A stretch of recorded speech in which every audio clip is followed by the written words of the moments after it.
Hi everybody. I'm new to this, so bear with some nerves and stuff like that. This is my second Zoom meeting ever. Anyways, so I'm an alcoholic named Bradley. I want to get this kind of out of the way. I am a traditionalist when it comes to fellowships. I do belong and have spent many, many years in another fellowship. I am not here to endorse or anything like that. My true belief is wherever you find it is where you find it. And, if you find it, please utilize it. So I apologize if some of my verbiage may be slightly different. But like I said, I'm not here to endorse anything like that. I'm just here to share my experience, strength, and hope. Trying to get over the nerves of talking to a screen, which is really awkward. So my my sobriety date is April 17th, 2005. I've been clean for a little over 15 and a half years. I owe everything to my 12-step program. So the beginning and how it started, I was actually introduced to Alcoholics Anonymous through, I caught my second DUI case, introduced to a program. Yeah, sorry, this is really nerving, talking to a screen. There's so much to say. And I've been going through a lot, even just spiritually lately, as a result of these programs and stuff. So I came in 24 years old. I was a disgruntled little punk kid. Didn't really know what I was doing. My only plan was to, try and stay sober, clean, whatever it is, for like 90 days or whatever like that until I got my driver's license back. I didn't end up getting my driver's license back for almost 7 years. So I got in, and there's been a few significant moments in my recovery over the years, and one of the first ones that kind of made me realize like what was actually happening in my life, and I remember it distinctly. And I actually found I used to journal like in a little notebook and stuff, and I remember being at a bar in Lincoln Park in downtown Chicago. And I wrote, there's got to be a way to be high off life. And I wrote drugs and hugs and stuff like that. So I was all encompassing. Like, yes, it was, alcohol, and it was many other things along the way and stuff like that. But alcohol definitely brought me to my knees as well, amongst other things. And I had about 30 days at the time, and I had found the fellowship that I belonged to, and it was Hugs Not Drugs for me. And I kind of knew that, like, oh my gosh, like this is really it. So I kept going to meetings, all the basics and stuff like that. I kept coming back. I got a sponsor right away. I've been with my sponsor now. The current sponsor that I'm with, I've been with him for a little over 14 years now. And I owe that guy as well as the fellowship the entirety of my life. So if you're new, my biggest thing is really give yourself a break. Give yourself a chance. I had no idea what was going to happen. I remember they used to tell us, like, if you write down your dreams and goals and stuff, you'll sell yourself short. So I started off going to meetings and disgruntled. I'm like, well, what am I supposed to do now? I remember sitting in my intensive outpatient program, and I'm like, I was just angry and bitter as hell.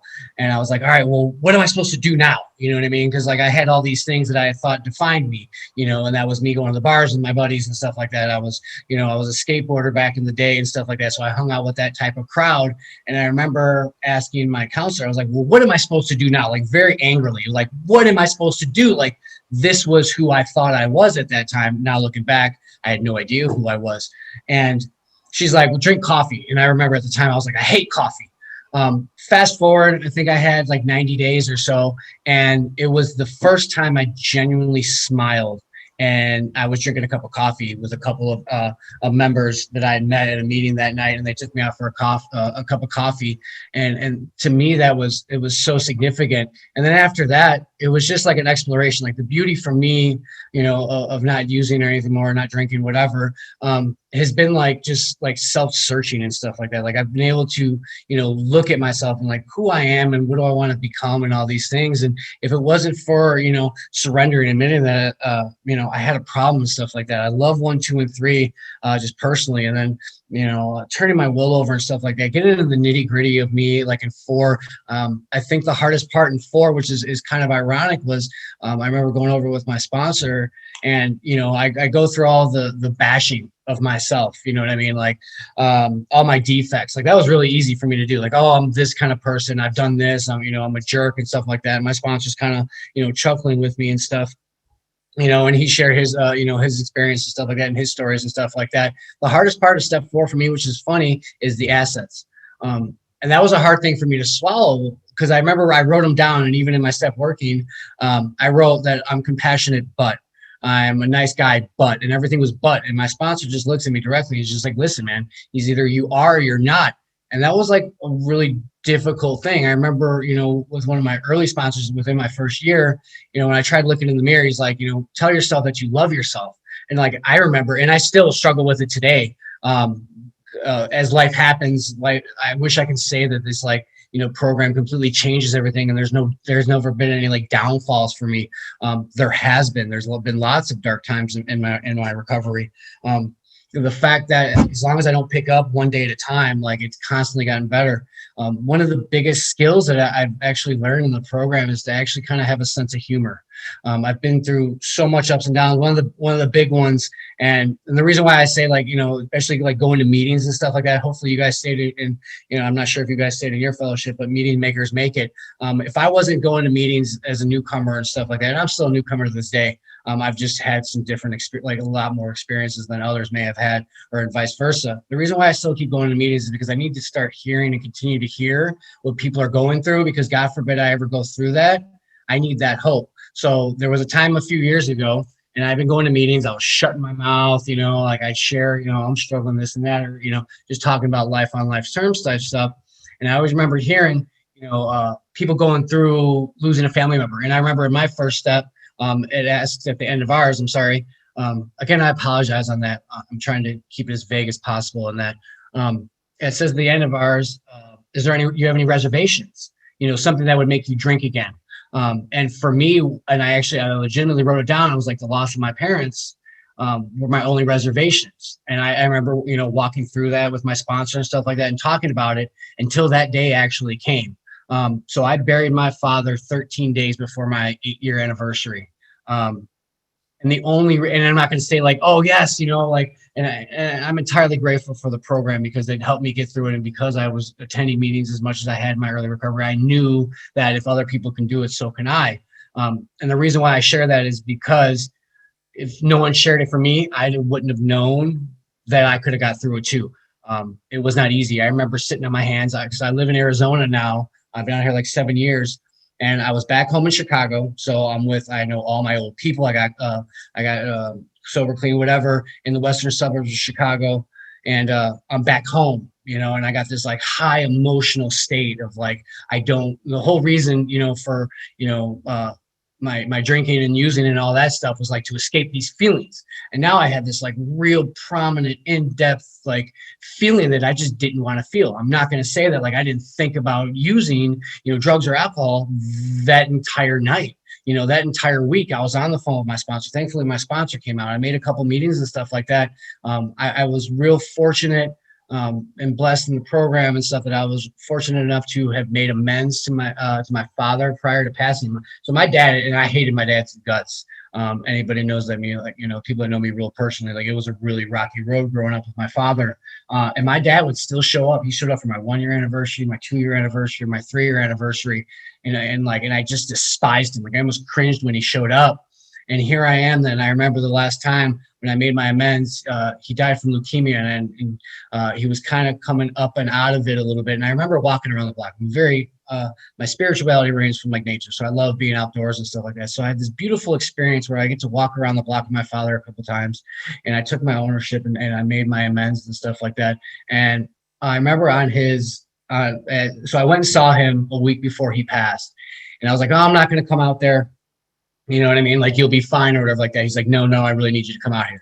So I go out there to see him in Chicago. And the last thing he said to me was, don't let this be an excuse. I just get emotional about it, because it's such a powerful thing on what we can do. And I say that, and I'm referring to me, but what we can do as as fellowships and stuff like that. Because I didn't do any of this alone. I didn't get through that night by myself. Yes, I had my higher power and stuff like that, but I had my friends in recovery. I had my network of members in recovery to help me through that, because I couldn't have done that by myself. Like, it almost like shakes me now thinking about that, going through that, having had to go through that alone. And I didn't. You know what I mean? So when I see people like struggling and stuff like that, it's like you're never alone. And grant, thankfully, like I get that hour reprieve. I still try to make a couple meetings a week or whatever. The schedule's a little weird and stuff like that, but beautiful things happen because I didn't think that that was possible, let alone like, so like the turmoil and chaos of using and stuff like that. And, I'll go into some of the feelings and stuff like that. I remember so many times sitting in my bathroom or whatever like that, finishing off a bottle, finishing up whatever I was doing at that time and stuff like that, and wanting to die. Like, and like, hoping the next one was going to kill me, or hoping that I wasn't going to wake up in the morning and stuff like that. And just like that self-loathing and just despair. And like, I didn't, have this like, completely terrible upbringing. Like it wasn't that bad. I remember early on, sorry, I'm getting all over the place. I'm kind of getting in tune here of talking to my computer screen. I remember just wanting to run away from feelings. So I like, before I even found out about drugs and alcohol and stuff like that, I actually started running away from home because I didn't want to feel whatever I was feeling. So I'd start to run. And then once I found the bottle and I found some other things as well, I realized that I didn't have to go anywhere to escape the feelings that I was having. I'm like, oh, this is a lot better. You know what I mean? And that's what I think kind of sparked what kind of continued to happen and stuff like that. Even when I first got straight, I was just like, well, this is normal. I'm 24 years old. Like everybody's doing it kind of thing. Like a couple of my other friends had them and stuff like that too. So all I did was like the simplicity. I'm sure just like your program as well as mine. It's the simplicity. It's, get a sponsor, work the steps, and go to meetings. Thankfully, I couldn't imagine what we would have done as fellowships without these right now, going through the stuff that we're going through.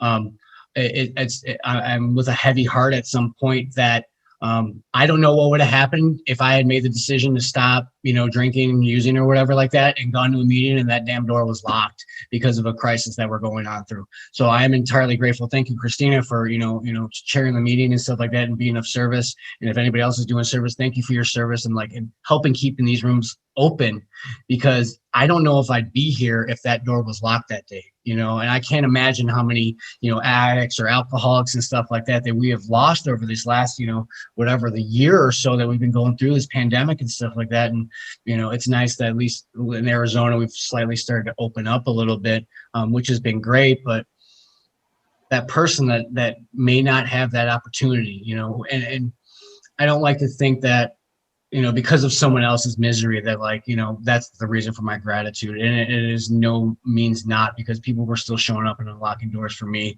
when I came in, and when I was ranting and raving about how, I was just being ungrateful or whatever situation was going on in my life and stuff like that. And just not being humble enough to be like, hey, it is what it is. And that's where I think for me, like the sense of humor is a strong part of my recovery, because I've been on such ups and downs, even over the last couple of years with time in the program. I was battling depression, serious depression. Guns are very legal out here. I have very access to things. And for a long time, and it was hard for me to admit, because I believe so wholeheartedly in these programs, that how come the program didn't work? I don't know about you guys. We have things about seeking outside help. And it was hard for me. I had to almost go to a first, second, third step for me to admit that I might need to actually seek outside help, because, I've tried my best. I've worked steps. I've called my sponsor. I'm in touch with my higher power on a regular basis. And I was still feeling this misery. Meanwhile, in those same instances, I'd look at a gratitude list that's damn near 100 things long. And I'm like, what's going on? Something's not really clicking. So I eventually did seek some outside help, and it's been kind of up and down. And I kind of stopped recently, and I kind of dove back into the program and stuff like that. It's something I monitor and kind of keep an eye on and stuff. And what I heard from somebody a long time ago in regards to seeking outside help, and the way he explained it, which I thought was a beautiful thing, was all it did for him was level the playing field. Let me just deal with my alcoholism and addiction, whatever it is. Let me at least deal with that in a fair-minded state. You know what I mean? Not dealing with I don't know why, all of a sudden I'd go, mountains out of molehills type thing, right? So I'd blow things completely out of proportion, and stuff I'm completely powerless over. Oh, so-and-so is doing this. Well, because I'm selfish, and for me, my disease is very self-centered and selfish. So obviously they're talking about me. So now it's all about me, even though it had nothing to do with me.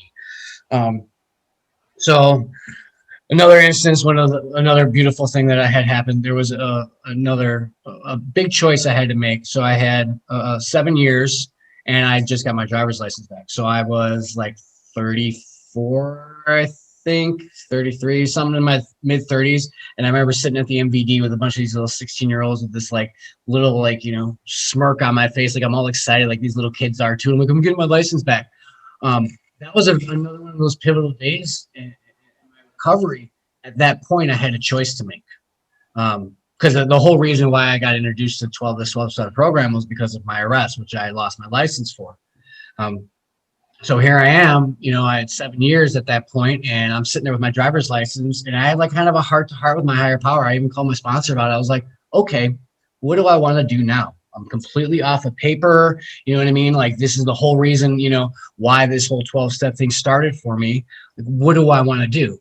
Sorry again, but I have to use it at this moment because it makes sense. But jails, institutions, and death, those were my options. I remember I bawled my eyes out as I drove myself to my first meeting that night by myself. So I had, hitched rides. I ended up moving downtown Chicago and stuff like that.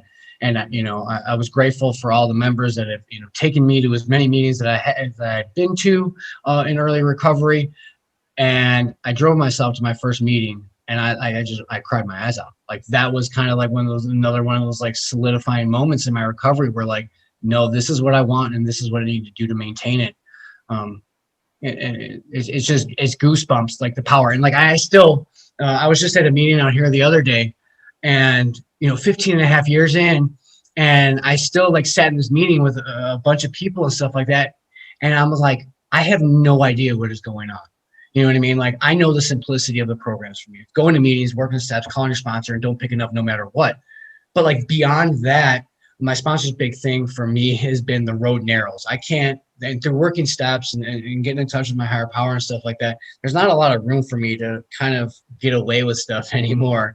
Just because the layers of the onion for me have been peeled so far back. If I'm acting on a defect, it is usually a conscious decision for me to act on a defect. I've heard the other definition of insanity, doing the same thing over and over, expecting different results. And my sponsor clarified it for my own sanity. It made sense to me is do the same thing over and over again, knowing damn well what the hell is going to happen.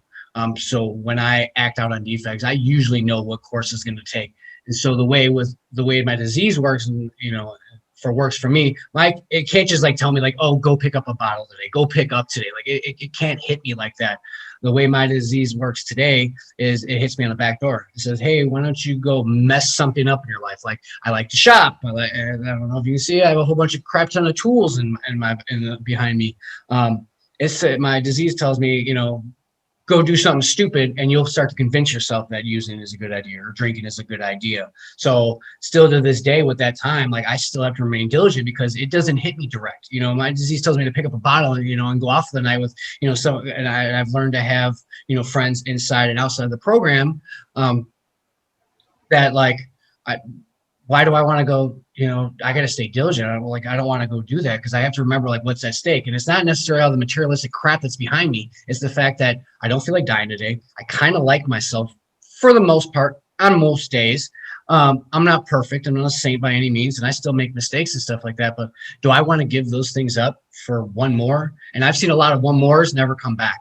My sponsor told me earlier on too, he's like, two things are guaranteed to happen. As long as you stay clean, sober, whatever, is you're going to go to a lot of weddings and a lot of funerals. And I've buried a lot of people.